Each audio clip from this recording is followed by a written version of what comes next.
में उनका काम चल रहा था और एक पति पत्नी वहां मजदूरी करते थे, उनको पैसा नहीं दिया गया। उनने जाके उस संगठन से अपनी बात कही तो उनने इसके ऊपर काफी दबाव बनाया कि हर व्यक्ति को जानने का, जैसे महिला बोल रही थी कि हमको फायदा नहीं मिला, मैंने काम किया, तो हर व्यक्ति को जानने का हक है कि उसको क्यों पैसा नहीं मिला। जब उसने काम किया है तो उसको पैसा मिलना चाहिए।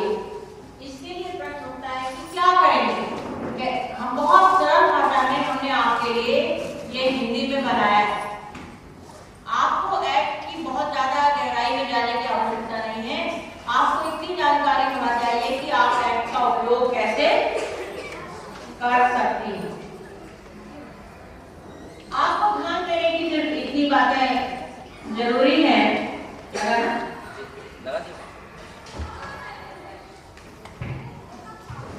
कि प्रश्न है कि आप सूचना के अधिकार का उपयोग कैसे करें। आपको जिस कार्यालय, देखिए हर कार्यालय में एक अधिकारी होता है जिसको कि लोक सूचना अधिकारी कहते हैं। वो उसके पास आपको आवेदन लगाना होगा। आपको केवल एक कागज पर लिखना होगा, आपका नाम, पता, फोन हो तो फोन नंबर, फैक्स हो तो फैक्स नंबर, और उसमें ये लिखिए कि आप क्या जानकारी चाहती हैं। आप चाहे तो फाइल देख सकती हैं, आप चाहे तो नोटशीट की प्रति भी देख सकती हैं और उसकी सत्यापित प्रति मांग भी। आप लोग नहीं सुन रहे हैं, सिर्फ आगे की 2 लाइन को। आप चाहे तो उसकी सत्यापित प्रति भी प्राप्त कर सकती हैं। अगर वो सॉफ्ट कॉपी में है तो उसको भी आप ले सकती हैं। आपको इसके लिए 10 रुपए वहां फीस जमा करना पड़ेगी, और 10 रुपए अगर फीस नहीं जमा कर सकती, आपको यहाँ से मान लीजिए सतना जाना पड़ेगा चित्रकूट से, तो क्या करेगी, 10 रुपए का नॉन जुडिशियल गैर न्यायिक टिकट मिलती, स्टाम्प पेपर मिलता है। सबसे सरल तरीका, स्टाम्प पेपर 10 रुपए का स्टाम्प वेंडर के पास मिलता है, उनसे ले लीजिए, उसमें अपना होगा नाम, पता लिखिए और नीचे लिखिए आपको क्या जानकारी चाहिए। और यदि बीपीएल रेखा के अंतर्गत है तो आपको ये 10 रुपए भी जमा करने की जरूरत नहीं पड़ेगी। देखिए 30 दिन के अंदर आपको सूचना मिल जाना चाहिए। आपको जब आप आवेदन लगाएंगी तो आपको उसकी पावती लेना चाहिए, नहीं तो क्या प्रमाण कि आपने आवेदन लगाया है। 30 दिन में यदि जानकारी आपको नहीं मिलती तो आप अपीली अधिकारी, हर विभाग में एक अपील सुनने वाला अधिकारी होता है जो कि सूचना अधिकारी से बड़ा होता है। आप उसके पास आवेदन कर सकती हैं कि आपको 30 दिन के अंदर जानकारी नहीं दी गई या अधूरी जानकारी दी गई, और 90 दिन के अंदर यदि अपील अधिकारी से भी आपको न्याय नहीं मिलता है तो आप राज्य सूचना आयोग में आवेदन कर सकती हैं 90 दिन तक कि आपने जानकारी चाहिए थी और आपको जानकारी नहीं मिली। एक उदाहरण से स्पष्ट कर, मेरे पास एक पत्र आया अकाउंटेंट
उपयोग कर सकते हैं। प्रदीप को बोला क्या कमीशन का आवाज के लिए एक ये बहुत अच्छी पहुंच है।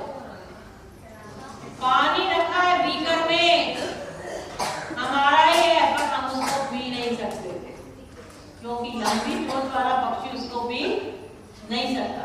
अब सूचना के अधिकार में उसके बर्तन को पानी के बदल देना है। अब ऐसा सूचना के अधिकार से ऐसा बीकर आ गया कि वो नागरिक है, समझ लीजिए, वो अब उसमें से पानी पी सकता है।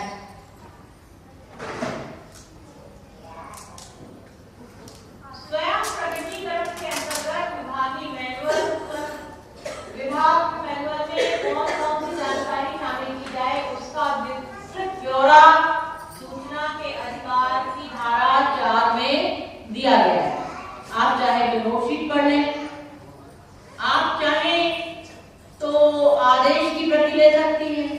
आपके बारे में सरकार ने वेबसाइट कुछ किया और आपको आदेश कुछ और दे दिया किसी व्यक्ति के हित में, तो सूचना के अधिकार से आप उसकी जानकारी ले सकती हैं। ये भ्रष्टाचार के ऊपर नियंत्रण का सबसे अच्छा तरीका है। कार्यालय का मैनुअल में है, इसके लिए सब बातें दी गई है कि क्या क्या आपको मिल सकता है। अगला, सरकार ने आदेश दिए हैं हर विभाग को कि वो अपना मैनुअल बनाए और सारी जानकारी उसमें डाले, किसमें, वेबसाइट पे, जिससे किसी को परेशानी ना हो। अधिकारी कर्मचारी ये सूचना के अधिकार में कहा गया है, नहीं तो आपको पता लगाने में ही बहुत दिन लग जाते हैं कि कौन अधिकारी के पास क्या योजना देखता है। जब गए तो बाबू नहीं मिला, बाबू नहीं मिला तो साहब नहीं मिले, बाबू मिल गया तो साहब मीटिंग में चले गए। अब ऐसा नहीं किया जा सकता। अपने सूचना अधिकारी को इसके लिए जिम्मेदार सरकार ने बनाया अधिनियम में। नेक्स्ट,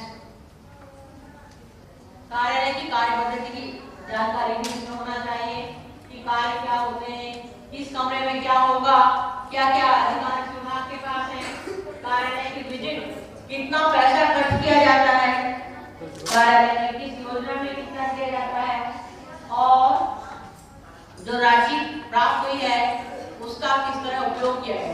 तो अपन इसकी फोटोकॉपी लाए थे मैडम, वो गजट दिया अपन ने। हाँ, तो वो बांटा नहीं। हाँ, वो बांटा है उसमें सब डिटेल क्या है तो हम आपको समझाने के लिए बात। नेक्स्ट, अगला,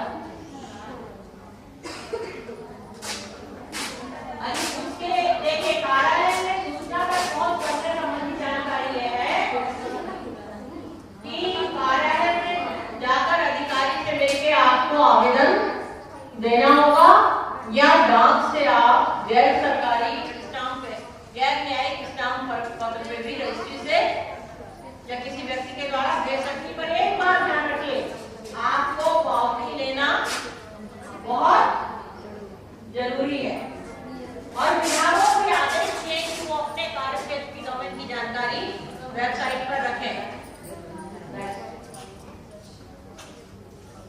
नीति की जानकारी प्राप्त, ये इंपॉर्टेंट जानकारी प्राप्त की जा सकती है।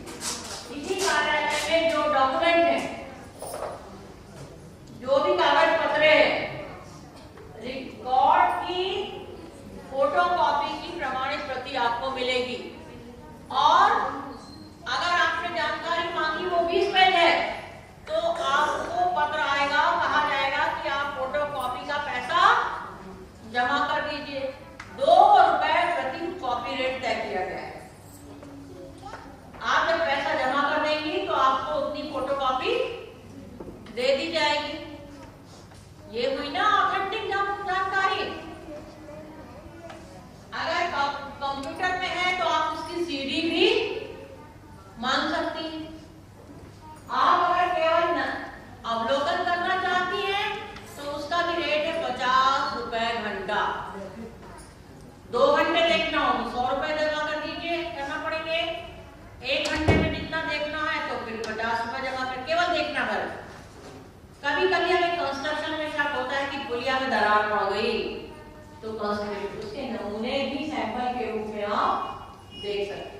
बहुत से कागज हमारे काम के लिए होते हैं, हम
मर गए, कितने जी गए।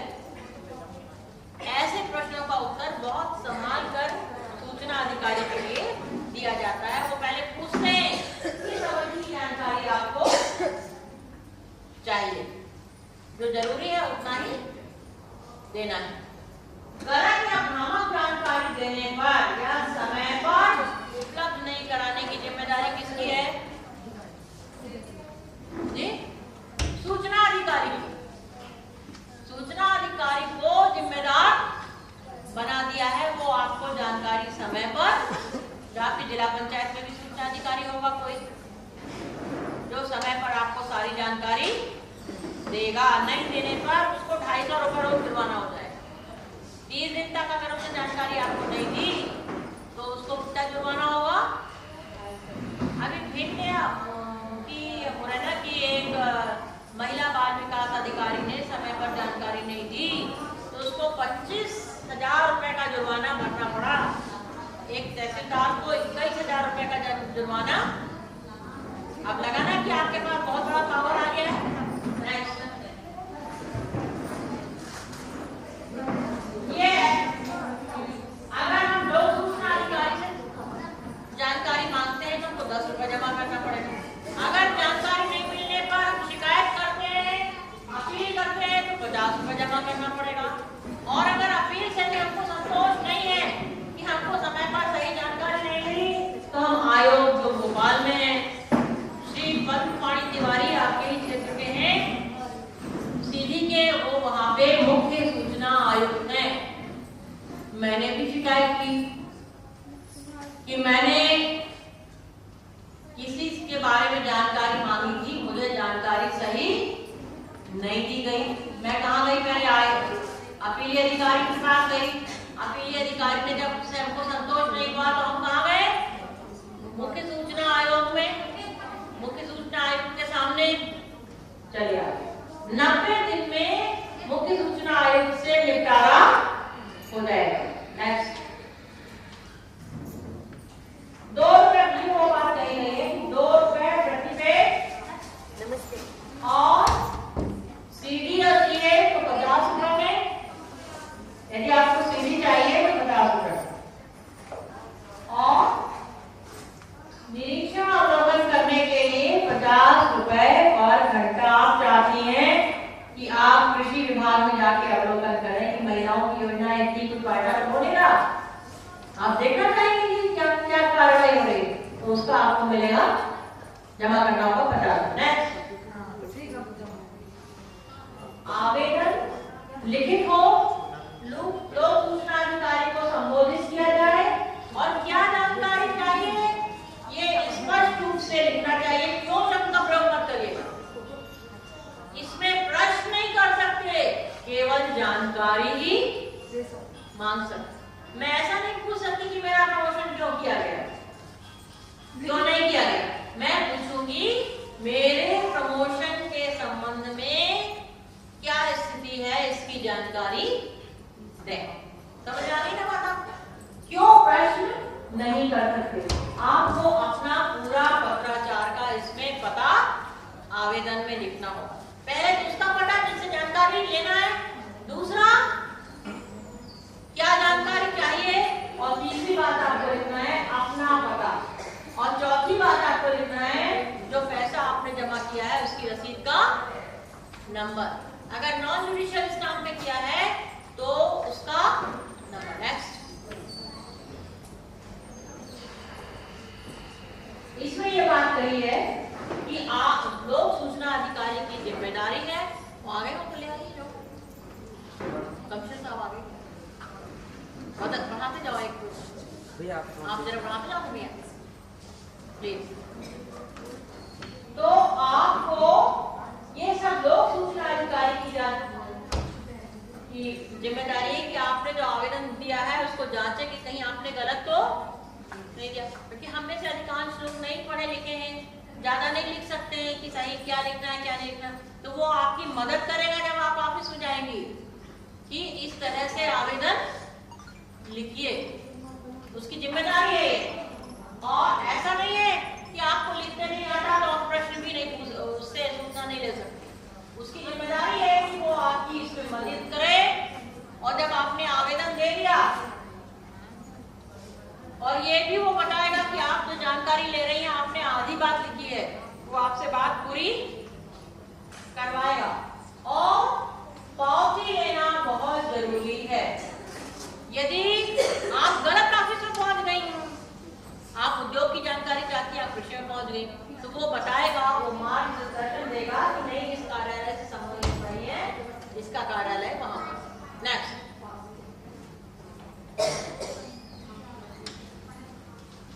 और इसके बाद आपकी जानकारी के उसका आवेदन का पंजीयन उस कार्यालय में कर लिया जाएगा। और यदि मामला अकाउंट का है और आपने तो लगा दिया सूचना अधिकारी को, तो ये सूचना अधिकारी की जिम्मेदारी है कि वो अकाउंट ऑफिसर से जानकारी लेकर आपको, देखो समझ में आ रहा है मैडम? पीछे आ रहा है? उसकी जिम्मेदारी है सूचना अधिकारी की, आपकी जिम्मेदारी नहीं है कि वो उस कार्यालय की सभी शाखाओं से जानकारी लेकर आपको दे। ये बहुत इंपॉर्टेंट है। ये आप सदस्य हैं, नागरिक समाज की सदस्य हैं, एक महिला है या पुरुष है, सभी स्थितियों में ये आपके लिए बहुत आवश्यक है, उपयोगी है। आपके लिए, आपके परिवार के लिए, बच्चों के लिए। कई बार हम देखते हैं हमारे बच्चों के साथ अन्याय हो जाता है, हम इससे, अब वो समय नहीं है कि हम इससे कहेंगे, उससे कहेंगे, उससे सिफारिश करेंगे, कुछ करने की जरूरत नहीं है। सीधे आप जानकारी। मेरे जिज्ञासा है जी, ये जो जैसे मान लीजिए कोई नियुक्तियाँ हुई, जैसे अभी हम आंगनबाड़ी की नियुक्ति में, मैं सिलेक्शन पैनल में हूँ, तो जैसे कोई नियुक्तियाँ हुई, मान लीजिए कि इनकी नियुक्ति मैंने कर दी और इनके क्या डॉक्यूमेंट्स लगे हैं, जैसे अपील कमेटी बनी है, हम अपील कमेटी में हैं, तो अपील में अगर जाना नीचे की कमेटी से ऊपर में, तो वो अपील कमेटी में अगर इनके जो प्रपत्र लगे हुए, डॉक्यूमेंट्स लगे हुए, उनकी जानकारी लेने के लिए भी सेम आप सिर्फ इतना लिखिए कि जो डॉक्यूमेंट उसमें लगाए गए हैं उनकी सत्यापित प्रतिलिपि चाहिए। अगर आपको सिर्फ देखना है तो लिखें केवल देखना चाहिए, ठीक है? ये बहुत बड़ा अधिकार है, हक हमको मिला है, गांव के लिए भी और शहरों में। मैंने कहा ना, मैंने तो 6,85,000 का लाभ मिला, नहीं तो कोई सुनता ही नहीं। लोग बोलते थे यदि चले जाओ, लोग बोलते थे उससे फोन करा दो। क्यों करें हम जब हमको हक मिला है? एक दरखास्त लगाई 10 रुपए के पेपर पे घर बैठे और हमको जानकारी आ गई। महालेखाकार ने इसके लिए माफी मांगी, किससे? महानिदेशक से हमारे, कि हमने गलत जानकारी आपके फलाने अधिकारी के बारे में, गलत एंट्री। देखिए उनका तो कुछ नहीं बिगड़ेगा, हम लोग तबाह हो जाएंगे जरा सी बात में। मेहनत की कमाई का पैसा आपका हमारा कैसा होता है ये हम जानते हैं। कोई भी किसी के, आपको गांव में क्या के बारे में कोई जानकारी लेना है कि आप सदस्य हैं, एक जागरूक सजग सदस्य हैं, तो आपको कहीं शक है कि कहीं गलत हो रहा है, आपको बाहर निकल के चिल्लाने की जरूरत नहीं है। आप सूचना के अधिकार में आवेदन दे दीजिए, सही जानकारी आपके पास आ जाएगी। कोई अफवाहों में जाने की जरूरत नहीं है, किसी से बात करने की जरूरत नहीं है, और उसके अनुसार फिर आप कार्यवाही करें। नेक्स्ट, यदि आपको लगता है कि वित्तीय बोझ बहुत ज्यादा चीजें हैं, अभी जैसे एक ने मुझसे 10,000 की प्रतियां मांगी, 10,000 मूल्य होता आगे साथ के 10, यदि 10,000 रुपए पड़ता है सरकार के ऊपर बोझ, तो क्या करें? हमने सूचना अधिकारी को अपने विभाग के कहा कि पहले उनसे 10,000 रुपए जमा करवा लीजिए, हम रात भर में फोटोकॉपी करवा के आपको सुबह, हम भी मत खुश, वो भी खुश, उसको सूचना मिल गई 10,000 में, 10 साल केस करता तो भी नहीं सुलझता जो मामला, और हमारा काम भी पूरा हो गया। यदि कार्यालय पर अतिरिक्त बोझ की संभावना है, हाँ, विभाग की जिम्मेदारी है कि वो इसके लिए बजट की व्यवस्था करें। जो बीपीएल के लोग हैं उनको एक लिमिट है कि इससे ज्यादा 20 पेज शायद अब कुछ बढ़ा दिया है, वहां तक के अगर फोटोकॉपी चाहते हैं तो पैसा नहीं देना।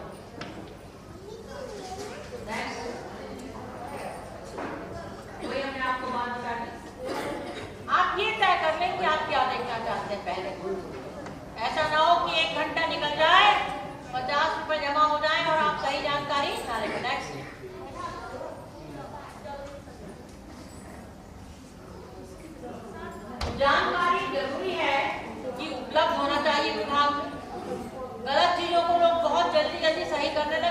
अधिनियम के आने के बाद सब विभागों में मैनुअल बन गए, इलेक्ट्रॉनिक सूची हो गई, कहीं कहीं तो अधिकारियों की सूची ही नहीं मिलती थी।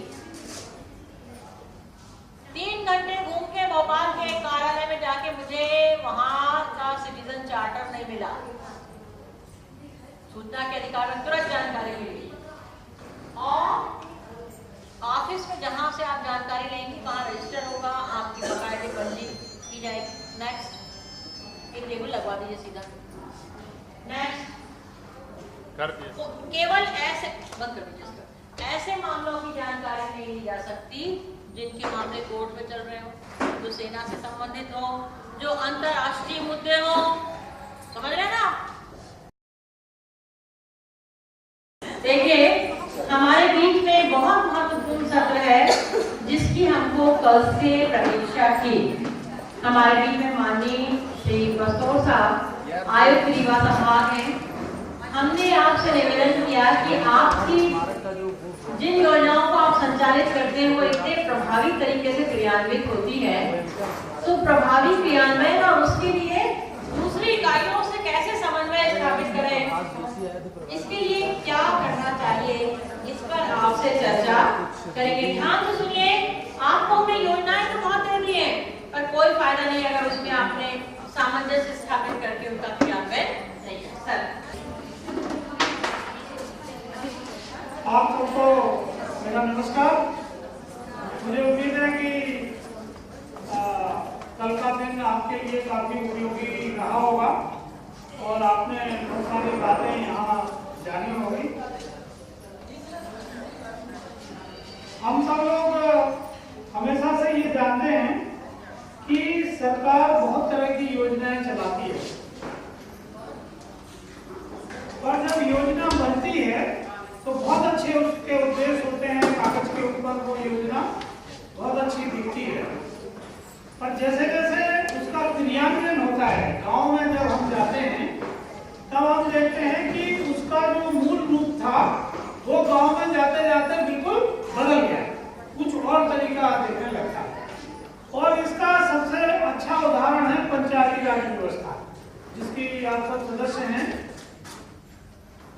जैसे हम बाजार जाते हैं तो कोई चीज खरीदते हैं तो हम ये देखते हैं कि वो चीज कितने की है, पैसा पूछते हैं कितने की है, फिर जो बताता है मान लीजिए उसमें कहा था 50 रुपए की है, तब फिर हम ये अंदाज लगाते हैं अपने मन में कि इस चीज का जो हम उपयोग करेंगे वो 50 रुपए लायक है कि नहीं। अगर 50 रुपए लायक होगा तब तो हम खरीद लेंगे, पर अगर आपके मन में ऐसी लगे कि नहीं नहीं ये चीज 25 रुपए लायक है, 50 रुपए लायक नहीं है, तो हम खरीदेंगे उसको? नहीं खरीदेंगे।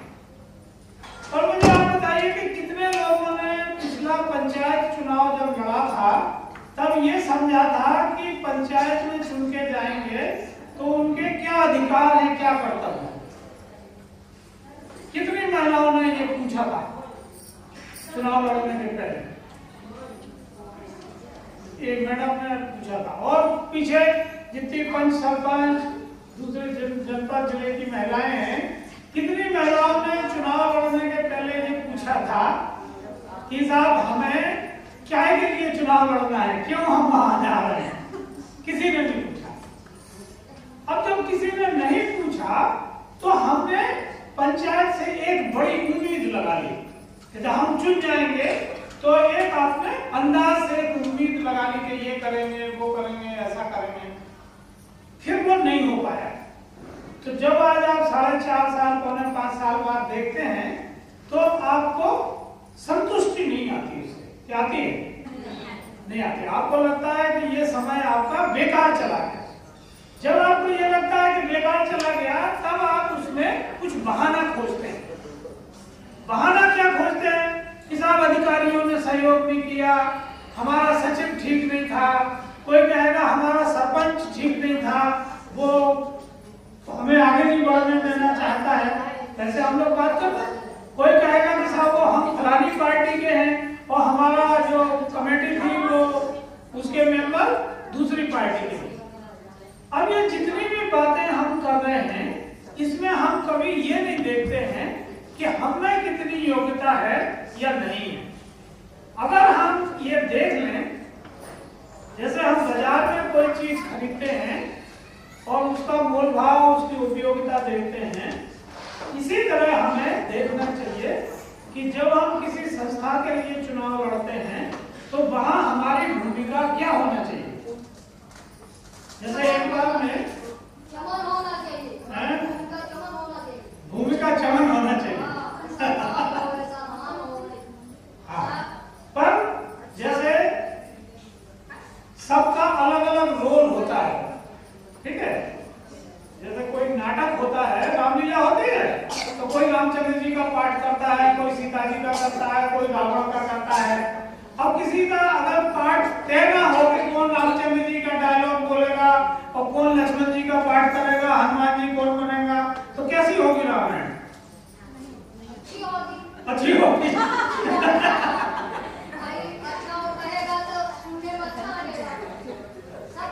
किसी की समझ में नहीं आएगी। इसी तरह हम ये कहना चाहते हैं कि जब आप अगली बार चुनाव लड़ें, उसके पहले आप ये देख लें कि आप किस पद के लिए चुनाव लड़ना चाहते हैं, उस पद में क्या अधिकार है, क्या कर्तव्य है, और आप उस काम को कर पाएंगे कि नहीं कर पाएंगे। नंबर 1। दूसरी चीज होती है जानकारी। जितनी योजनाएं चलती हैं या पंचायत एक्ट है, जब तक हम उसकी जानकारी नहीं रखेंगे किसी भी चीज की, तो हम उस काम को कर नहीं सकते, नहीं कर सकते। तो जैसे आप में से कितने लोगों ने अभी पिछले सालों में ये जानना चाहा कि कौन कौन सी योजनाएं हैं, ठीक है। जब तक आप ये नहीं जानेंगे कि कौन कौन सी योजना है और उसमें पंचायत का क्या भूमिका है, तब तक वो योजना आप चलाएंगे कि नहीं चलाएंगे उसका कोई मतलब नहीं होता। जैसे कई पंचायतें प्रस्ताव पारित करती हैं कि साहब फलाने अधिकारी का ट्रांसफर कर दिया जाए, उस आदमी को ऐसा दे दिया जाए, इसके ये छुड़ा लिया जाए। अब वो अगर आपको अधिकार नहीं होगा तो उस प्रस्ताव करने का कोई मतलब नहीं होता है। अव्वल दर्जे का जो सीओ होता है उसको वो प्रस्ताव लिखना नहीं चाहिए, क्योंकि वो अधिकार के बाहर प्रस्ताव है। और अगर सदस्य चाहते हैं कि वो प्रस्ताव पर कार्रवाई होना है तो उन्हें अलग से ज्ञापन देना चाहिए। जैसे अपन दरखास्त बनाते हैं, ज्ञापन देते हैं, उस तरह का ज्ञापन हमें देना चाहिए, वो प्रस्ताव नहीं होना चाहिए। अब प्रस्ताव हो जाता है, फिर पंचायत कहने लगती है हमने तो प्रस्ताव पारित किया था, आपने कोई कार्रवाई नहीं की। जैसे पंचायत कोई प्रस्ताव पारित कर दे कि कोई आदमी बड़ा दुष्ट है, उसको बिजली के खंभे पे फांसी दे दी जाए, ऐसे कोई भी पंचायत प्रस्ताव पारित कर सकती है, पर दे दी जाएगी क्या फांसी? ठीक है ना, क्योंकि फांसी देने का अधिकार पंचायत को नहीं। सो दूसरी चीज है कि जो योजनाएं या अधिकार हमें दिए गए हैं उसकी हम जानकारी रखें, सही जानकारी रखें। तीसरी चीज है कि जो योजनाएं होती है जितनी सरकारी, वो हर किसी पे लागू नहीं होती। जैसे कल हम बात कर रहे हैं गरीबी की, कोई गरीब पे लागू होती है, कोई विकलांग के लिए होती है, कोई विधवा के लिए होती है, तो हर योजना हर किसी के लिए नहीं होती। तो तीसरी चीज हर योजना में होती है पात्रता, कि उस योजना का लाभ लेने के लिए कौन व्यक्ति पात्र है। अगर पात्र व्यक्ति का फार्म भरा जाएगा तो ही सैंक्शन होगा, अगर पात्र व्यक्ति का फार्म नहीं भरा जाएगा तो सैंक्शन नहीं होगा। जैसे मान लीजिए निराश्रित पेंशन में है कि जिसके बच्चे नहीं हो, 60 साल से ऊपर की उम्र हो, तो निराश्रित पेंशन मिलेगी। अब आप सब जानती हैं गांव में कई महिलाएं, आदमी जिनके बच्चे हैं वो भी दरखास्त लगाते हैं। कोई भी आएगा सबसे पहले दरखास्त लिए खड़े कि साहब पेंशन नहीं मिली है। फिर उनसे पूछिए कि आप पात्रता रखते हैं? अच्छा हम तो बुजुर्ग आदमी है, हमारे बच्चे हमें खिलाते नहीं है, वो बड़े हो गए हैं, उसकी पत्नी झगड़ा करती है, तो हमें आप पेंशन दे दीजिए। तो ऐसे नहीं होता है। सो अगर जनप्रतिनिधि ये जानते हो कि पात्रता किसकी है, तब आप किसका सिफारिश करेंगी, किसकी सिफारिश नहीं करना है, आप उसको वही बता सकते हैं कि देखो तुम इसमें पात्रता नहीं रखते, तुम्हें इसका लाभ नहीं मिलेगा। चौथी चीज होती है प्रक्रिया। हर योजना को स्वीकृत करने की एक प्रक्रिया होती है, उसके चरण होते हैं कि कैसे आवेदन आएगा, उस आवेदन के साथ कौन से सर्टिफिकेट रहेंगे, किस दफ्तर में आवेदन लगेगा, फिर कौन अधिकारी उसको सैंक्शन करने का अधिकार रखता है। तो ये प्रक्रिया अगर हमें पता नहीं होगी तो हम क्या करेंगे, गलत आदमी पे दरखास्त दे देंगे। अगर हम गलत दफ्तर में या गलत अधिकारी के पास दरखास्त दे देंगे तो भी हमारी दरखास्त पर सही समय पर कार्रवाई नहीं होगी। सरकार में जो कार्रवाइयां होती हैं हर बात के लिए एक प्रक्रिया निर्धारित है। जैसे घर में आप सबके यहाँ शादी होती है तो हर जाति में, हर समाज में कैसे शादी होगी उसकी एक प्रक्रिया निर्धारित है। हर महिला ये कोशिश करती है कि उसके बच्ची की शादी हो तो वो प्रक्रिया लागू हो, तभी वो सही मानती है। कोई सवाल नहीं पूछता कि ये प्रक्रिया क्यों ऐसी बनाई गई, ऐसे कोई सवाल पूछता है? नहीं पूछता। जैसे एक घर में शादी हुई, उसके बच्चे की शादी थी, तो घर की महिला ने कहा अपने पति से कि एक काली बिल्ली लाना पड़ेगी। तो उसके पति ने कहा काली बिल्ली की क्या जरूरत है? तो उसने कहा नहीं, जब मैं शादी होकर इस घर में आई थी तो मेरी सास ने मंडप के नीचे टोकरी के अंदर एक काली बिल्ली को रखा था। तो उसके पति ने कहा कि नहीं, वो तो बिल्ली हमारे घर में पली थी तो वो कोई चीज जुठा न दे, इसलिए सास ने वो रख दी थी। तुम्हें पता नहीं है, हमारे बच्चे की शादी तभी होगी जब काली बिल्ली रखी जाएगी मंडप के नीचे। तो ऐसी परंपराएं बन जाती हैं। अब ये जो परंपरा है, प्रक्रिया फिर वो चल पड़ती है आगे। तो सरकार में भी हर काम करने की स्वतंत्रता नहीं होती है। कोई भी आदमी अपनी मर्जी से काम नहीं करता है, उसकी एक प्रक्रिया निर्धारित है। तो प्रक्रियाएं निर्धारित करने के लिए 4 चीजें होती हैं। पहली चीज को हम कहते हैं अधिनियम। क्या कहते हैं? अधिनियम। कोई भी किताब होती है उसको कहते हैं अधिनियम, एक्ट। अधिनियम में क्या होता है कि उसमें परिभाषाएं दी रहती है। जैसे मारपीट हो जाए, झगड़ा झंझट हो जाए, तो उसके लिए हमारे यहाँ जो किताब है उसका नाम है भारतीय दंड संहिता, इंडियन पेनल कोड, दंड संहिता। कि किसी ने चांटा मार दिया किसी को तो कौन सा कानून लगेगा, किसी ने गाली गुप्तार कर दिया तो कौन सा कानून लगेगा, किसी ने किसी को गोली मार दी, हत्या कर दी तो कौन सी, आप सुनते ना 302 लग गया, ऐसे कहते 302 धारा लग गई। अब ये 302 धारा क्या है? 302 धारा में ये बात की परिभाषा लिखी है कि हत्या किसको कहते हैं। कोई आदमी को ऐसा काम करेगा कि वो हत्या की परिभाषा में आएगा कि नहीं आएगा। तो हर चीज का एक होता है अधिनियम। जैसे आपके लिए क्या है, मध्य प्रदेश पंचायत राज अधिनियम किताब का नाम है। अब पंचायत राज अधिनियम में परिभाषाएं दी हैं, जैसे ग्राम पंचायत क्या होगी, ग्राम सभा क्या होगी, अध्यक्ष किसको कहेंगे, पंच किसको कहेंगे, वार्ड की सीमा कैसी होगी, मतदाता कौन होगा, ये सब परिभाषाएं शायद लिखी है अधिनियम में। ये अधिनियम में लिखी है। दूसरे, इस अधिनियम में जो प्रक्रिया दी है उसको लागू करने के लिए फिर होता है नियम। क्या होता है? दूसरी चीज नियम। जैसे चुनाव होगा, जैसे उसमें लिखा है अधिनियम में कि पंचायत का चुनाव हर 5 साल में होगा। तो ये परिभाषा हो गई कि अब 5 साल में चुनाव होना अनिवार्य है। जैसे 5वीं साल खत्म होगी तो चुनाव की प्रक्रिया वो उसके पहले पूरी होगी ताकि अगली चुनी हुई पंचायत आ सके। अब चुनाव होगा कैसे?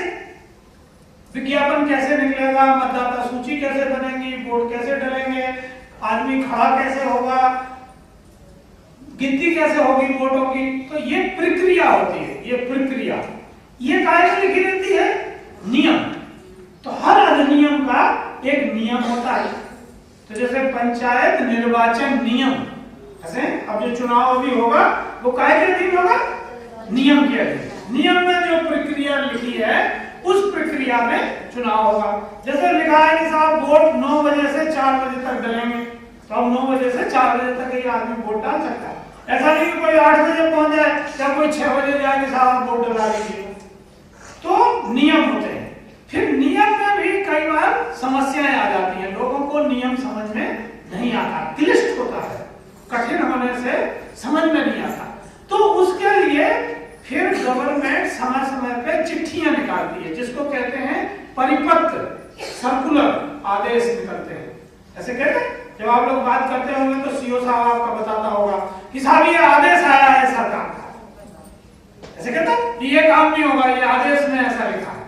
तो आदेश उस नियम की और व्याख्या है, जो नियम बना है उसी नियम की और व्याख्या है वो आदेश। तो कितनी चीजें हो गई? 3 चीजें हो गई। पहला अधिनियम, दूसरा नियम, फिर नियम और फिर परिपत्र, आदेश, परिपत्र। जैसे धर्म में अगर देखें तो सबसे पहले क्या है? वेद। वेद में मंत्र लिखे होते हैं। फिर उसकी व्याख्या काय में है? उपनिषद।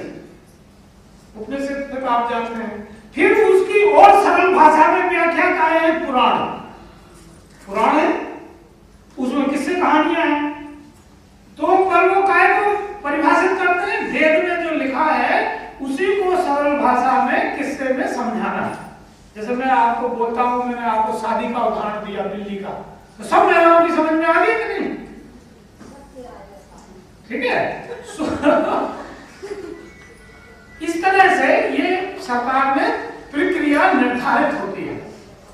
अगर निर्धारित प्रक्रिया से काम करेंगे या प्रक्रिया हम जानेंगे तो हमारा काम चला। अगली चीज होती है अधिकार। किसको अधिकार है? हर अधिकारी या हर समिति को कोई सब तरह के अधिकार नहीं है। जैसे कुछ अधिकार पंचायतों को है, कुछ जनपद को है, कुछ जिला पंचायत को है, कुछ कलेक्टर को है, कुछ कमिश्नर को है, ऐसे अधिकार है। तो ये भी हमें जानना चाहिए कि इस योजना का हमें अगर पालन कराना है तो इसका अधिकार किसको है और किस सीमा तक अधिकार है। सबकी सीमाएं अलग अलग है, सबकी सीमाएं एक जैसी नहीं होती। तो ये जो मैंने आपको बातें बताई ये मूल बातें हैं जिसको हर जनप्रतिनिधि को जानना ही चाहिए। जब तक आप ये नहीं जानेंगी तब तक आपकी बात कोई सुनेगा नहीं। जैसे आप किसी को कुछ कहेंगी और अंदाज से कुछ कहेंगी तो सामने वाला समझ जाएगा कि आपको कुछ पता नहीं है, फिर वो आपकी बात मानेगा नहीं मानेगा, वो आपको एक पट्टी पढ़ाने की कोशिश करेगा आपकी तरीके से। पर अगर आपको पता है और आप सही ढंग से उससे बात कर रही हैं, कानून की बात कर रही हैं, तो बात मानेगा कि नहीं मानेगा? कि कोई मना कर देगा? मना नहीं कर सकता है। तो अब कितनी तरह की योजनाएं हैं, अगर हम ये जाने कि सरकार कितने तरह के काम करती है। हम किसमें बात करेंगे? पंचायती राज के संदर्भ में, कि पंचायती राज व्यवस्था में कितने तरह की योजनाएं हम चलाते हैं। तो पंचायती राज व्यवस्था में हम 3 तरह की योजनाएं चलाते हैं। पहले योजनाओं को कहते हैं हम क्षेत्र विकास की योजनाएं। जितने भी निर्माण कार्य होते हैं वो क्या है? क्षेत्र विकास की योजनाओं में आते हैं। जैसे सड़क बनना है, पुलिया बनना है, स्कूल बनना है, आंगनबाड़ी बनना है, ये जितना निर्माण कार्य का काम है, जिन जिन योजनाओं से पैसा आता है उनको क्या कहते हैं हम? क्षेत्र विकास की योजना। जैसे अभी क्षेत्र विकास की जो सबसे बड़ी योजना है वो है रोजगार गारंटी योजना। राष्ट्रीय रोजगार गारंटी योजना सबसे ज्यादा है। हर पंचायत में पैसा आ रहा है कि नहीं आ रहा है? लाखों रुपए आ रहा है, पहले नहीं आता था। अभी एक पंचायत में 50 लाख 80 लाख, कई पंचायत में करोड़ रुपए आ रहे। क्या करेंगे मैडम? हाँ, यही तो पता है, सब असली चीज तो वही हो गई।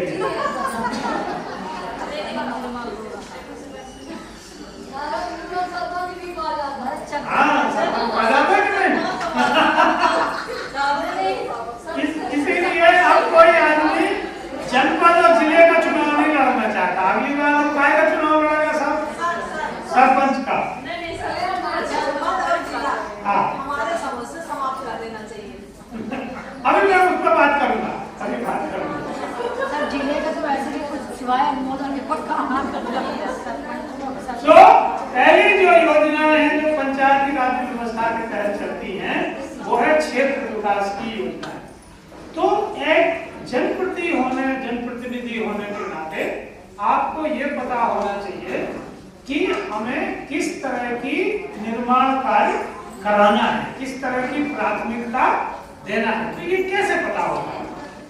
ये पता ऐसे होता है कि अगर हम गांव में अपने जो आपके वोटर हैं उनके साथ बैठें और उनसे बातचीत करें, क्योंकि जो आदमी जहां रहता है उसी को वहां की समस्याएं पता होती है। जैसे हम कहावत चलती है गांव में कि सांप के पांव सांप को दिखते हैं और किसी को सांप के पांव नहीं दिखते। जैसे आप यहाँ आई हैं, अभी 2 दिन रही, आपको सब अच्छा लग रहा है, पर सब अच्छा नहीं है। जो व्यवस्था देखते होंगे उनकी समस्याएं होगी, वो पर आपको नहीं बता रहे हैं।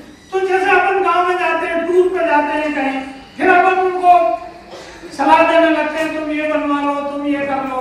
तो ये जो बाहर से आके आदमी सलाह देता है वो सही सलाह नहीं है कि है, क्योंकि वो प्राथमिकता उसकी नहीं है। तो कई बार हम ऐसा काम स्वीकृत कर देते हैं जो हमारी प्राथमिकता नहीं होती। अब पैसा तो चला गया, अब उसका उपयोग नहीं होता है। जैसे आप गांव में जाएंगे, बहुत सारी बिल्डिंगें ऐसी बनी है कि बिल्डिंग तो बन गई पर उसका कोई उपयोग नहीं हो रहा। तो क्यों नहीं हो रहा? क्योंकि उसकी स्थानीय लोगों को जरूरत नहीं थी। अब अगर हमें समस्याएं समझना है तो हमें महिलाओं से और आदमियों से अलग अलग बात करना चाहिए, क्योंकि दोनों का सोचने का ढंग अलग होता है। जैसे आप आदमियों को बिठाएंगी, गांव के पुरुष लोगों को बिठाएंगी और उनसे पूछेंगे कि गांव की सबसे बड़ी समस्या क्या है, तो आदमी क्या कहेगा? सड़क। अगर सड़क नहीं है तो आदमी के लिए सबसे बड़ी समस्या क्या होती है? सड़क। क्यों? क्योंकि आदमी को सुबह होते ही, धुंसारा होते ही घर के बाहर जाना है। घर में नहीं रहना चाहता कोई आदमी, रहना चाहता है, सबसे पहले वो भागना चाहता है घर से। तो उसकी समस्या क्या है? सड़क। अब आप किसी महिला से पूछिए कि गांव की सबसे बड़ी समस्या क्या है, तो महिला सड़क नहीं बताएगी। पानी, लकड़ी, शौच की व्यवस्था नहीं है, क्योंकि महिला को घर में रहना है। अब दोनों की समस्याएं अलग अलग है। तो अगर हम इकट्ठे बिठा के पूछेंगे, आदमी लोग ज्यादा होंगे तो उनकी बात चल जाएगी। जनप्रतिनिधि के नाते आपको एक बैलेंस बनाना चाहिए कि आप आदमियों की बात अलग से सुने और महिलाओं की बात अलग से सुने। अब कोई भी आदमी कभी पानी की समस्या नहीं बताएगा, क्योंकि उसको पानी भरने जाना होता है, नहीं जाना होता। अगर आदमी पानी भर रहा होता तो सबसे पहले कहेगा कि पानी की समस्या है। ये जो समस्याएं हैं ये महिला पुरुष के साथ साथ बदल जाती है। तो जनप्रतिनिधि के नाते आपका ये कर्तव्य है कि आप दोनों पक्ष को सुने और फिर देखिए कि बड़ी समस्या कौन सी है, आदमी की बड़ी समस्या है कि महिलाओं की। क्योंकि पैसा तो सीमित है, ये पैसा असीमित है।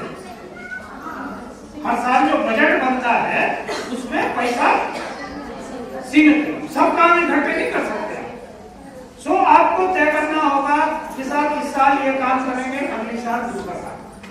सो एक अधोसंरचना वो होती है, निर्माण कार्य वो होते हैं जो दैनिक उपयोग के होते हैं। जैसे पानी है, सड़क है, शौच की व्यवस्था है, ये सब कैसे काम है? दैनिक उपयोग के काम। दूसरी अधोसंरचना होती है जो आजीविका से जुड़ी होती है। जैसे मान लीजिए गांव में दूध होता है, पर दूध इकट्ठा करने के लिए कोई कलेक्शन सेंटर नहीं है, कोई व्यवस्था ऐसी नहीं है जहां दूध देखा जा सके। तो ये हमें देखना चाहिए कि गांव में किस तरह के रोजगार आदमी करता है और उस तरह का रोजगार करने में किस तरह की समस्या है, कौन सी चीजें उसको चाहिए, कौन से निर्माण कार्य उसको चाहिए। तो वो जो निर्माण कार्य होंगे वो अगर आप बनवा देंगी तो वो रोजगार जो चल रहा है वो अच्छे से चलने लगेगा। जैसे मान लीजिए गांव में सब्जी की खेती होती है, अब अगर बरसात में नाला और नाले के ऊपर पुलिया नहीं बनी है तो गांव की सब्जी बाजार में चली जाएगी? नहीं जाएगी। तो पुलिया बनाने से सब्जी बाजार में जा सकती है। सो रोजगार दो तरह के होते हैं, एक रोजगार वो जो पहले से आदमी कर रहा है और दूसरे रोजगार वो जो आगे कर सकता है। जैसे आप देख रहे हो कि गांव में पहले बहुत सारे काम नहीं होते थे जो अब होने लगे और बहुत सारे काम बंद हो गए। जैसे पहले कुम्हार घड़े बनाता था, अब कोई घड़े बनाता है? अब सबने प्लास्टिक के घड़े खरीद लिए, पीतल के खरीद लिए, ठीक है, एल्युमिनियम के घड़े आते हैं, बर्तन आते हैं। अब जो मिट्टी के घड़े थे वो धीरे धीरे खत्म हो रहे हैं, कुम्हार का धंधा खत्म हो रहा है। पहले आपका जो नाई था वो पत्तल बनाता था, दोना पत्तल। अब आदमी मशीन का बना दोना पत्तल लाता है। अब गांव का नाई का बना दोना पत्तल नहीं लेता है। पहले जूते गांव में बनते थे और प्लास्टिक के जूते आ गए, बाजार में अच्छे जूते आ गए, सस्ते मिल रहे हैं, तो रोजगार चला गया। अब अगर ये जो परंपरागत लोग रोजगार कर रहे हैं, अगर इनके लिए जो अधोसंरचना की जरूरत है और इनकी तकनीक को बदलने की जरूरत है, अगर ये हम सुधार दें तो उसका रोजगार बच सकता है या वो उसी तरीके का कोई दूसरा रोजगार कर सकता है। तो उसमें क्या निर्माण काम करना है ये हमें देखना चाहिए। दूसरी जो योजनाएं चलाती है ग्राम पंचायतें और जो जनपद पंचायतें हैं वो है सामाजिक सुरक्षा की योजनाएं। जो गांव में निर्धन वंचित लोग हैं, जिनके पास साधन नहीं है, गरीब आदमी हैं, पिछड़े आदमी हैं, अपंग है, निशक्त है, विधवा है, परित्यक्ता है, इन सब की जो सामाजिक सुरक्षा की योजनाएं हैं वो चलाई जाती हैं। आपकी ये जो मटेरियल दिया है उसमें किताब रखी है, उसमें ये सब योजनाएं सूचीबद्ध की गई है कि बीमा की कितनी योजनाएं हैं, पेंशन की कितनी योजनाएं हैं और दवाई दारू की इलाज कराने की कितनी योजनाएं। अगर ये आपको पता हो जाए तो आपके गांव में उस तरह के जो लोग हैं उनका आप मदद कर सकते हैं। अब अभी क्या हो रहा है, जो रीवा संभाग में मैंने देखा कि जिनको वो योजना का लाभ मिलना चाहिए उनको भी वो लाभ नहीं मिला। गांव में जब आप जाते हैं तो विधवाएं, विकलांग, बुजुर्ग ऐसे आदमी मिलते हैं, बच्चे मिलते हैं जिनको पेंशन मिलना चाहिए पर नहीं मिल रही है। क्यों? क्योंकि जो जनप्रतिनिधि हैं उनको योजनाओं की पता नहीं, उनके पास कोई किताब नहीं थी, उनने कभी जानने की कोशिश नहीं की, तो वो योजना लागू नहीं हो पाई। सो दूसरी चीजें, तीसरी जो योजनाएं चलती हैं हमारी वो चलती हैं रोजगार की, कि आदमी अपना रोजगार धंधा पानी ठीक से कर सके। अगर ये धंधे पानी हम ठीक से कर सकें तो आदमी अपना जीविकोपार्जन कर सकता है। अगर आदमी काम पे लगा रहेगा, आमदनी आएगी तो गांव में शांति रहेगी कि नहीं रहेगी? रहेगी। अगर आदमी, बच्चे, महिलाएं खाली होंगे, कोई काम धंधा नहीं होगा तो झगड़े बढ़ेंगे, लड़ाई झगड़े बढ़ेंगे, चोरी चकारी बढ़ेगी, मारपीट बढ़ेगी। तो रोजगार होना बहुत जरूरी है। अब रोजगार दो जगह होता है, एक रोजगार होता है स्थानीय रूप से, गांव में रोजगार मिल जाता है। जैसे अभी हम बात कर रहे थे कुम्हार की, बढ़ई की, चमार की, ये सब रोजगार वहां थे पहले। आप सब किसान हैं, आप जानते हैं कि नाई पूरी साल बाल काटता था, पैसा नहीं लेता था। जब फसल आती थी तो खलिहान में उसको आधा कुंटल 1 कुंटल गल्ला दे देते। कुम्हार घड़े रख जाता था आपके घर में, जब घड़े की जरूरत है, पैसा नहीं लेता था। जब खलिहान आया तो आपसे वो करता था। सब्जी वाली से आप गेहूं देके, कोई दूसरा गल्ला देके सब्जी ले लेती थी। पहले गांव में पैसा नहीं देते थे, सब्जी गल्ले के बाद। अब कोई देता है? नहीं देता। अब बीच में क्या आ गया? पैसा।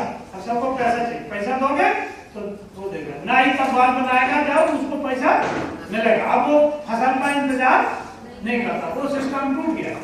सो गांव में जो लोग रहते हैं उनकी जो आवश्यकताएं हैं उसमें रोजगार बनता है, तो हमें वो रोजगार देखना चाहिए। और जब कोई स्वरोजगार करना चाहता है तो ये देखे कि वो रोजगार स्थानीय लोग के लिए कर रहा है, गांव के लोगों के लिए कर रहा है, या बाहर वालों के लिए कर रहा है।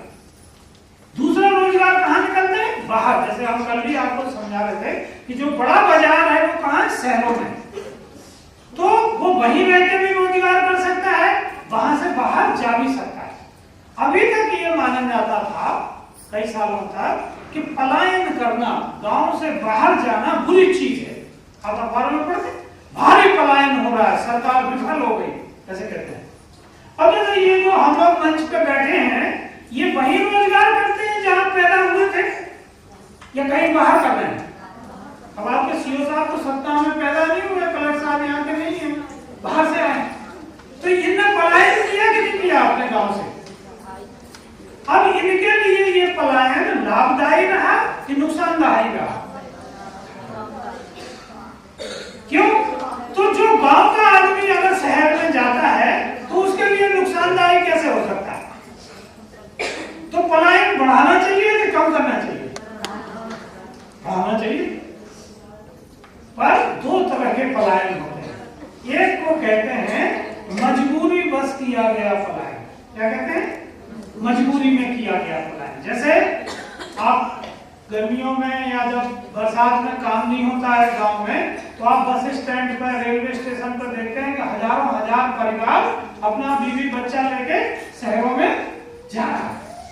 अब ये आदमी कोई खुशी से नहीं जा रहा है परिवार, ये मजबूरी में जा रहा है, क्योंकि उसे वहां काम नहीं मिला। अगर उसे काम वहां मिल जाता तो वो बाहर नहीं जाता। इस तरह के पलायन को सरकार रोकने की कोशिश करती है। जैसे NREGS जो है, रोजगार गारंटी योजना, तो इसी तरह के लोगों के लिए है कि वो मजबूरी में पलायन ना करें, उन्हें स्थानीय रूप से काम मिल जाए। दूसरा होता है पलायन मौके के साथ, अवसर के साथ किया गया पलायन। तो जैसे जो हम लोग हैं, हमने क्या किया कि पहले हम पढ़े, स्कूल में अच्छे नंबर ले आए, फिर एक परीक्षा पास की तो नौकरी मिल गई तो पोस्टिंग हो गई, तब फिर पलायन किया। ऐसा नहीं कि सूटकेस उठा के सीधे सतना आ गए, ठीक है ना? तो ये जो बाकी लोग जो पलायन करते हैं, ये मौके के साथ करते हैं, अवसर के साथ पलायन करते हैं, और ये स्वेच्छा से पलायन करते हैं। किसी ने जबरदस्ती नहीं की, भूखों मरने की नौबत भी नहीं थी जहां से आए हैं। तो ये जो स्वेच्छा से पलायन है, ये बढ़ाना चाहिए, क्योंकि जैसे जैसे हम स्वेच्छा से पलायन बढ़ाते जाएंगे, वैसे वैसे गांव में जमीन के ऊपर निर्भरता कम होगी। जैसे अभी आप जानते हैं कि गांव में 100 में से 100 आदमी अगर गांव में हैं, तो 72 आदमी केवल खेती में काम कर रहे हैं। कहाँ काम कर रहे हैं? खेती में। और कोई उन्हें गांव में मौका नहीं है, और दूसरा कोई काम नहीं है। अब पहले जनसंख्या कम थी, अब जनसंख्या बढ़ती जा रही है। फिर हमारे यहाँ उत्तराधिकार का नियम है। उत्तराधिकार के नियम में हम क्या कहते हैं कि जब भी पिताजी की मृत्यु होगी तो उसकी जमीन बटेगी। जैसे मान लीजिए हमारे पिताजी के पास 20 एकड़ जमीन हुई, अब अगर उनकी मृत्यु हो गई और उनके 5 बच्चे हैं, तो कितनी जमीन हो गई? ठीक है, 4 एकड़ हो गई। और फिर हर बच्चे के 4 बच्चे हो गए, और वो मर गया तो कितनी हो गई? 1 एकड़ हो गई। तो अभी जमीनें निरंतर छोटी होती जा रही। पहले जो बड़े खेत थे, क्योंकि अब पिताजी लोग मरते जा रहे हैं कि नहीं मरते जा रहे, तो जमीनें छोटी होती जा रही। अब छोटी होती जा रही है और जनसंख्या बढ़ रही है, तो उस पर दबाव बढ़ता जा रहा है। अब वो परिवार पूरी साल उसी में काम करता है, पर कम जमीन होने की वजह से उसको उतनी आमदनी उसमें नहीं मिल पा रही है। अभी जैसे अमेरिका है, आपने अमेरिका के बारे में सुना होगा। अमेरिका विश्व का सबसे बड़ा खेती का देश है, जो सबसे ज्यादा गल्ला विदेशों में भेजता है। अपने यहाँ भी कभी भुखमरी हो जाए तो कहां से गल्ला आता है? अमेरिका से आता है। अमेरिका के कितने % लोग खेती करते होंगे?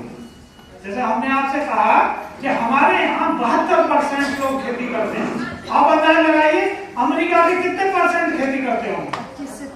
25 से 30। और कोई? अमेरिका में 2% लोग खेती करते हैं। 100 में से 2 आदमी खेती करते हैं, बाकी आदमी दूसरा काम करते हैं। और दो आदमी इतना गल्ला पैदा करते हैं कि वो खुद तो खाते ही हैं, वो विदेशों में भी भेजते हैं। तो उनके यहाँ बड़े बड़े खेत हैं, मशीनों से खेती होती है, ठीक है। हमारे यहाँ छोटा छोटा खेत है, तो बैलजोड़ी से खेती होती है। आप जब पैदा हुए थे तब आपने देखा होगा, और अभी आप देख रहे हैं, ज्यादा अंतर खेती में नहीं आया। तो छोटे खेत है, अब वहाँ हार्वेस्टर नहीं चलेगा, बड़ा ट्रैक्टर उसमें घूमेगा ही नहीं छोटे से खेत में। तो हमारे यहाँ खेती पे से दबाव कम करना जरूरी है। जब तक खेती से आधे आदमी दूसरे काम धंधे में नहीं लगेंगे, तब तक ना तो खेती का फायदा मिलेगा और ना वो परिवार की गरीबी दूर हो सकेगी।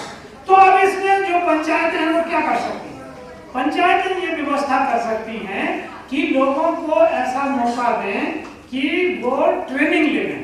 तो जो सरकारी योजनाएं हैं जिनमें ट्रेनिंग होती है, उन योजनाओं में अगर वो ट्रेनिंग ले लेते हैं तो उन्हें दूसरी जगह काम मिल सकता है।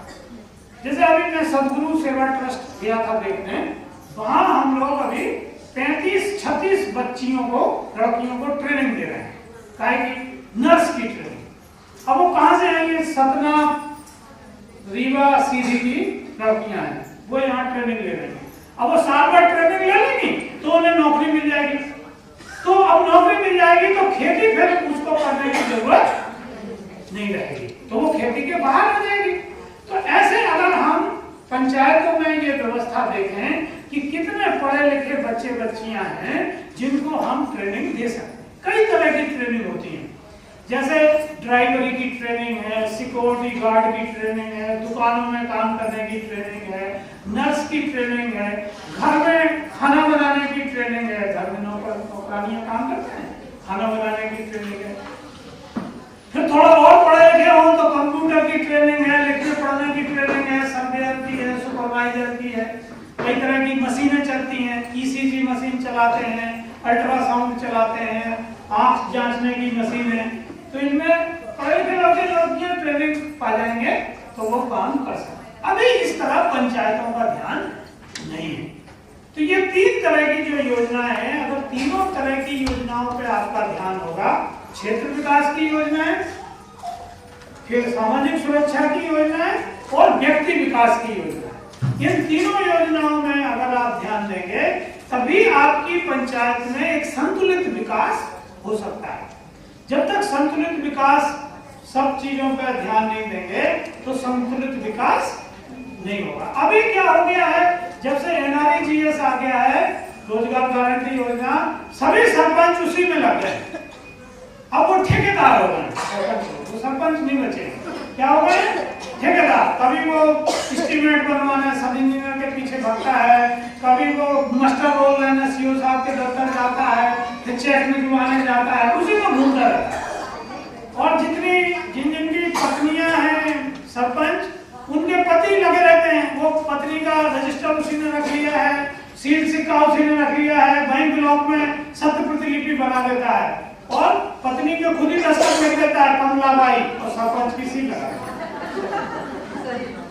नहीं। आप जानते हैं बहुत सारे महिलाएं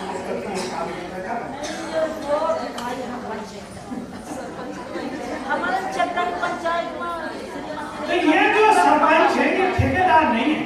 सरपंच को ठेकेदार बनाने का उद्देश्य नहीं है। सरपंच को गांव के समग्र विकास के लिए, पंच और सरपंचों को समग्र विकास के लिए सोचने की जरूरत है। तो ये काम आपको करना है। आपको एक हमने किताब दी है, दूसरी किताब, जिसमें महिलाओं की कितनी योजनाएं हैं जिनमें पंचायतों को अधिकार हैं, वो उसमें छपी हुई है। अब उसको पढ़ते आप देखिए, अभी जो 2-3 महीने आपके हाथ में है, आप अभी भी उस पर काम कर सकते हैं। आखिरी चीज मैं आपके सामने बताऊंगा, अभी जो बात आई मैडम ने कहा कि साहब जनपद और जिला पंचायत को खत्म कर रहे हैं, क्योंकि जनपद में ठेकेदारी करने का कोई मौका नहीं है, जिला पंचायत में ठेकेदारी करने का कोई मौका नहीं है। तो हमें लगता है कि उसकी कोई उपयोगिता। अब उसको ऐसे समझिए, जैसे एक गांव है, एक गांव या 2 गांव या 4 गांव की पंचायत है, तो उन 4 गांव के बारे में विकास की योजना का जो निर्णय लेगा वो कौन लेगा? वो पंचायत लेगी, ठीक है ना। वो पंचायत पंचायत की जो ग्राम सभा है और जो पंच सरपंच हैं वो उसका निर्णय लेंगे। अब जैसे कोई काम ऐसा है, जैसे कोई सड़क ऐसी है तो जो दो पंचायतों के बीच में है, तो अब उसका निर्णय कौन सी पंचायत लेगी, ये पंचायत की ये पंचायत, तो इसकी निर्णय जनपद पंचायत लेगी। जब दो पंचायत या दो से अधिक पंचायतों में कोई काम करना है या कोई योजना लागू होना है तो उसका निर्णय कौन करेगा, जनपद। और जब दो जनपदों में या दो से अधिक जनपदों में कोई योजना लागू होना है तो कौन निर्णय लेगा, जिला पंचायत। इसलिए ये 3 स्तर की पंचायतें बनाई गई हैं। नंबर 1। नंबर 2, अभी हम ये सोचते हैं कि जिला पंचायत के अधीन जनपद पंचायत है और जनपद पंचायत के अधीन ग्राम पंचायत है, ऐसा नहीं है। क्योंकि अभी क्या है, हम ये देखते हैं कि कलेक्टर साहब हैं, फिर उसके नीचे एसडीओ है, फिर तहसीलदार है, फिर वो नायब तहसीलदार है, ये सब एक दूसरे के अधीन है।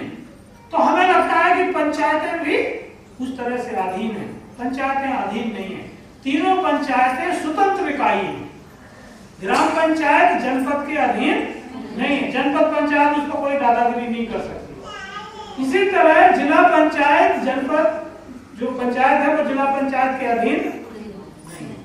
दोनों में काम की सुविधा की दृष्टि से कुछ सदस्य जाते हैं। जैसे आप जानते हैं कि कुछ सरपंच पंच जनपद में मेंबर होते हैं, इसी तरह जनपद के कुछ पंच और जनपद अध्यक्ष जिला पंचायत की कमेटी में मेंबर होते हैं। वो काय के लिए होते हैं कि वो निर्णय में भागीदारी निभा सकें, वो एक दूसरे के अधीन नहीं है। सो ये जो ऊपर की पंचायतें हैं, जो जिला पंचायत में या जनपद में है, वो हमेशा इसी बात को दुखी रहते हैं कि साहब वो ग्राम पंचायत तो हमारी बात ही नहीं मानती है, वो आपकी बात मानने के लिए नहीं है, वो स्वतंत्र है।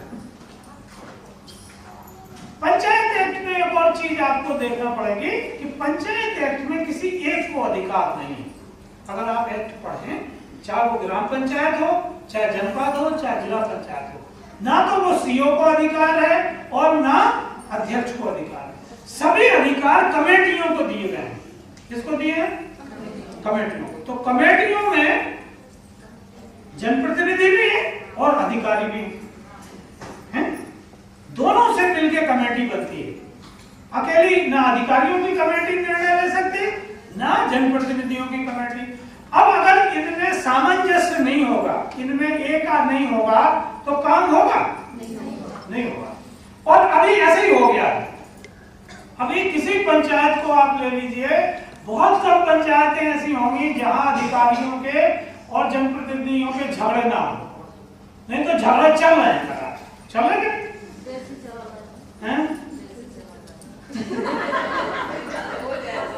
अब ये पूरे 4 साल से 5 साल से रस्साकसी चल रही है। अब ये क्यों चलती है? तो हमें, जब हम कह रहे हैं कि एक कमेटी को अधिकार है, इस कमेटी को क्या कहते हैं? टीम। इस कमेटी को क्या कहते हैं? टीम, दल कहते हैं। अब जो दल होता है, जो टीम बनती है, उसके 4 चरण होते हैं दल बनने के। जैसे आपकी शादी हुई और आप अपनी ससुराल गए, तो जो ससुराल पक्ष है और आप बहन मिलकर क्या हुई? एक टीम बन गई। एक टीम बनती, जैसे टीम बनती है तो थोड़ा दिन तो ठीक ठाक चलता है, फिर सास से झगड़ा शुरू हो। तो पहली स्थिति क्या हुई? निर्माण, टीम बनने की स्थिति। जैसी शादी हुई तो टीम बनी, ये पहली स्थिति हुई। दूसरी स्थिति क्या होती है कि आप अलग घर से आई हैं, ससुराल अलग है, ससुराल के नियम कायदे अलग हैं, आपके पिताजी के घर के नियम कायदे अलग है। तो थोड़े दिन तो बहू घूंघट डाले रहेगी, फिर वो सास के सामने खड़ी हो जाए, फिर जवाब। तो हर टीम में दूसरी स्थिति आती है झगड़े की। कोई भी टीम ऐसी नहीं होती जिसमें झगड़ा ना हो, चाहे वो पति पत्नी हो, चाहे बच्चे हो, चाहे सास बहू का झगड़ा हो। वो क्यों होता है? वो स्वाभाविक है, क्योंकि हर आदमी एक व्यक्तित्व है, कोई मरा चीज नहीं है, टेबल कुर्सी नहीं है। जो महिला शादी होकर आई है वो एक व्यक्तित्व है, उसका अपना एक वजूद है। जो ससुराल की लोग हैं उनका भी वजूद है, तो उनमें सामंजस्य नहीं होगा, थोड़ा दिन झगड़ा होगा। फिर तीसरी स्टेज आती है समन्वय की। फिर जैसे आपका झगड़ा आपके पति से हुआ, अब पति ने सोचा अरे यार चलो अब शादी तो हो गई, अब तलाक तो होगा नहीं, तो वो कुछ अपनी मांगे, थोड़ा अपना स्टैंडर्ड नीचे ले आएगा। पत्नी भी सोचेगी कि अब कर्म तो फूट गए, तो कुछ वो भी फिर छोड़ देंगे कि आप पति का ऐसा ही है तो आप देखेंगे। इसीलिए हर पत्नी शिवरात्रि का व्रत करती, आप लोग शिवरात्रि का व्रत करती, वो काय का व्रत है? पति बदलने का। तो जो इस जन्म में पति मिला है ये ठीक नहीं है, तो शंकर जी से मांगती है कि अगले जन्म में ठीक ठीक पति मिला।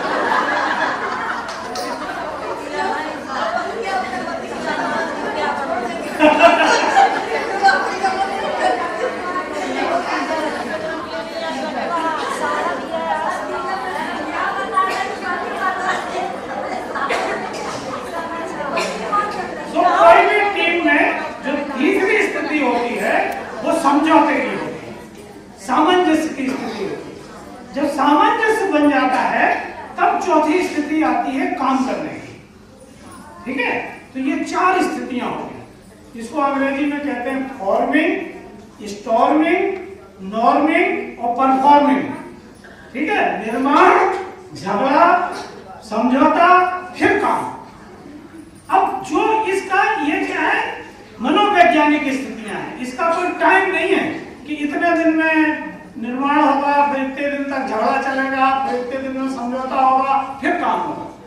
ये जो 2 या कई लोग मिलकर जो टीम बना रहे हैं उन पर निर्भर करता है कि वो झगड़े की स्थिति से कितने दिन निकल जाए। जैसे एक आदमी 80 साल का हो गया तो उसने एक दरखास्त लगाई कोर्ट में कि साहब हमें अपनी पत्नी से तलाक चाहिए। तो जज साहब ने पूछा कि अब भाई तुम 80 साल के हो गए तो आप क्या करोगे? तो उन्होंने साहब मैं सोच तो बिल्कुल दूसरे दिन से ही रहा था, जिस दिन मेरी शादी हुई थी।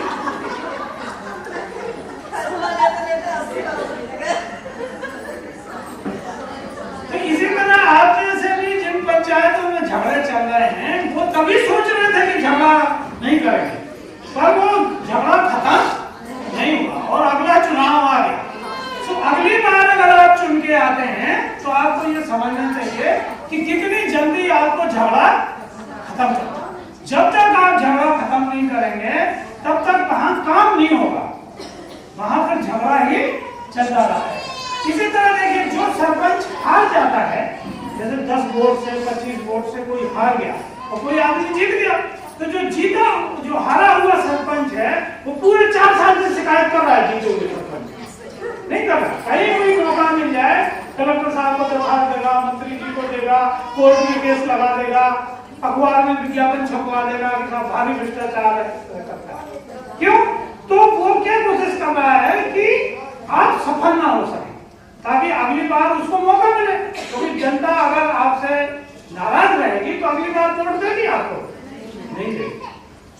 तो अब आपको आज के बाद क्या करना है कि जब आप जाएंगे तो ये जो 2 किताबें आपको मिली हैं योजनाओं की, इनको पढ़ लीजिए। जो लोग पढ़ सकते हैं, जो नहीं पढ़ सकते हैं वो किसी से पढ़वा सकते हैं।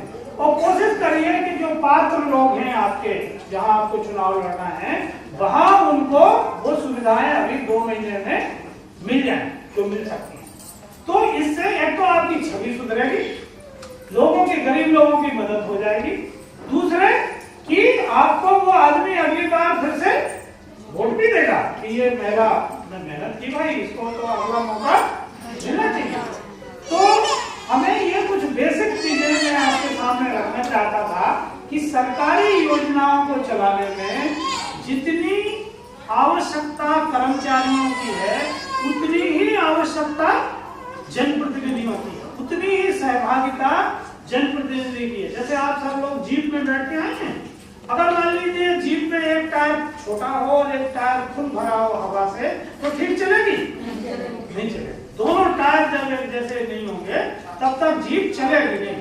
तो एक तरफ जनप्रतिनिधि है, एक तरफ अधिकारी कर्मचारी, ये जब बराबर से चलते हैं तभी विकास होता है। जैसे आप देखेंगे कई जिलों में, कई गाँव में जहाँ सामंजस्य बैठ गया है वहाँ काफी काम होगा, बहुत अच्छा काम होगा।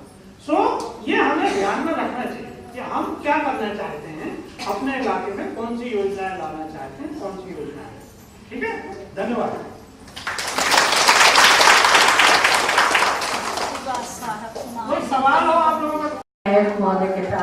आपके सतना जिले के कलेक्टर साहब श्री सुखबीर सिंह जी भी उपस्थित हैं।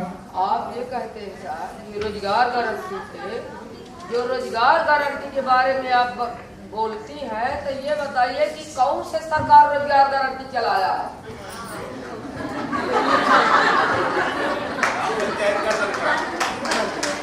और जब रोजगार गारंटी चलाया है, ठेके में दिया जाता है मजदूरों को काम, और चाहे वो एक सैकड़ा माटी खोदे तो वो उसको 20 रुपया 25 रुपया देता है सरपंच। अगर वो माटी तो मुरुम तो पत्थर वाली तो कोई नहीं खोद सकता सैकड़ा, उसको चाहे वो 60 रुपया का काम करे तो किसान के काम करा जाए तो 60-70 तो मिलता है। पर सरकार के यहाँ रोजगार गारंटी में कभी नहीं पाया बेचारा 40 रुपया। इस कारण से बेचारे गरीब डेरा बांध बाहर भागा थे। अब जब बस्ती में हरजन बस्ती है 200-300 घर की बस्ती है एकदम, तो दोबारा से नाली के जगह में तो नाला बनवाया और वो आदमी उसी में एक्सीडेंट होते हैं। जब उसकी शिकायत हम जन सुनवाई में जब करते करे हैं तो आज तक जांच करने कोई नहीं गया है। ये आप देख लीजिए साहब, ये शिकायत आप देख लीजिए। मैं कितना हमने योजना के बारे में सब जानती हूँ कि क्या क्या करना। जिला हमारा अमरपाटन क्षेत्र है और गांव बेला 5 नंबर वार्ड से हम जनपद सदस्य अमरपाटन। शाम हो जाए, मैंने एक बहन अपनी बात कह रही है, उनको सम्मान सहित सुनिए। और ऐसे मौके कम आते हैं कि जब हमारी बात 1 मिनट और सुन लीजिए।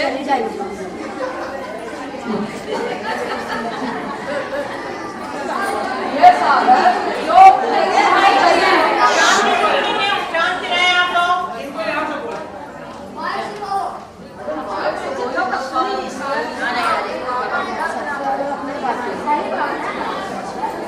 लेकिन शांति से सुनाए। मैं पढ़ी लिखी नहीं हूँ, थोड़ा बहुत दस्तखत बना लेती हूँ। योजना के बारे में हमको सब मालूम है कि योजना में क्या क्या किस किस को मिलना चाहिए। हमारा कहना यह है कि जो गरीब व्यक्ति है, जो विधवा है, उसके कोई देने वाला पति नहीं है, तब उसका आज तक कोई जो ग्राम पंचायत हमारा पखरा है, ग्राम पंचायत हमारा बेला है, ग्राम पंचायत केवार है, 3 पंचायत हम जनपद सदस्य हैं। हम तो इसके बारे में सब जानती हूँ कि क्या क्या किसको चाहिए। तो जिसके पास बीपीएल बना है वो 60 साल का ऊपर है, उसको वृद्धा पेंशन चाहिए। अब जब वृद्धा पेंशन चाहिए तो अब लागू हो गया दिया, तो वृद्धा पेंशन कैंसिल हो गया है। अब जिसके पास इंदिरा गांधी वृद्धा पेंशन चाहिए तो उसको बीपीएल होना अनिवार्य है। अब वो बुढ़ा है, वो 70 साल का है, 68 साल का है, वो रह नहीं पाता है, तेरे पास तो बीपीएल नहीं है, जाओ बीपीएल बनवा के ले आओ। जब तहसीलदार के गए तो बीपीएल का बंद है अभी। अब ये करते करते करते करते तो साल बीत गया, ये 5 वर्ष में बीत जाएगा और बड़े बड़े आदमी लाभ उठाए रहे। शिकायत में क्या क्या करूं मैं, जन सुनवाई में दिया, ये हमारे पास है। जब कलेक्टर हो मेयर कह रहे एक तरफ से देता है, एक तरफ से नोचता है, तो क्या करेगा।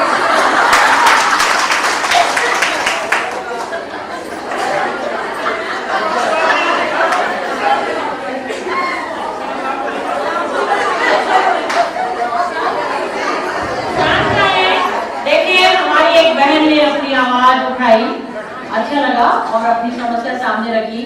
आज हमारे सामने हमारे पूरे जिले और संभाग के मुख्यालय के सामने ऐसे मौके का लाभ उठाया।